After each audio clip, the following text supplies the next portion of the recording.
my Bible in 365 brothers and sisters, we have arrived at one of the really good books. He is called a minor prophet, but there is nothing minor about him.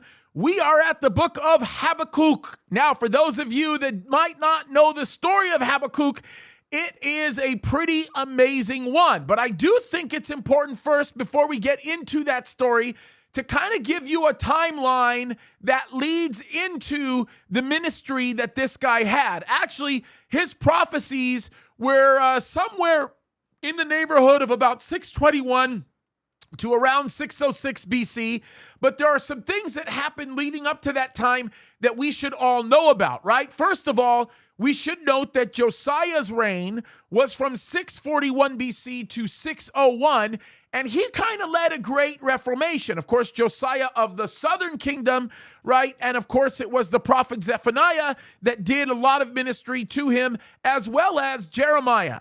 Now, it's interesting because when we get to 625 BC, Babylon declares its independence from Assyria, and then Babylon becomes powerful. 612, they end up destroying Nineveh, which, of course, as you know, Assyria was the nation that destroyed the northern kingdom of Israel and was unsuccessful in their attempt towards the southern kingdom of Judah.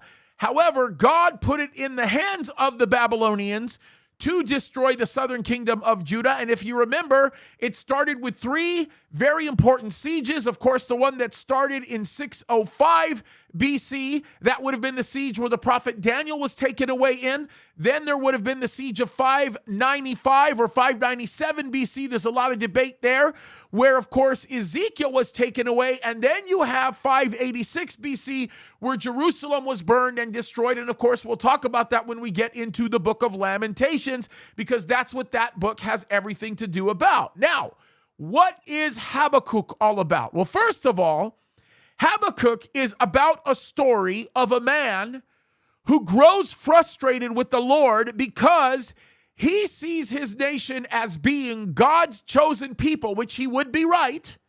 And yet he sees that the people who are supposed to be the people of God are the ones that are getting punished because of whatever might happen.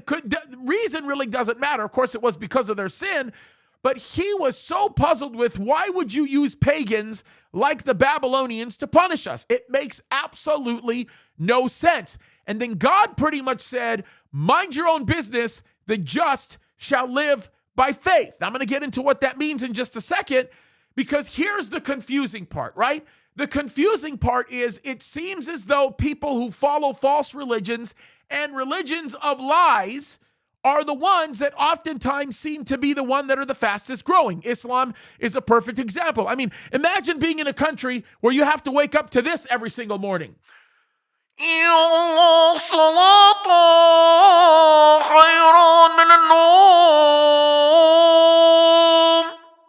Okay, that's a real prayer, but I wasn't saying anything that was wrong. I said, La salatu khayran min an-nawm, which means it's better to pray than to sleep.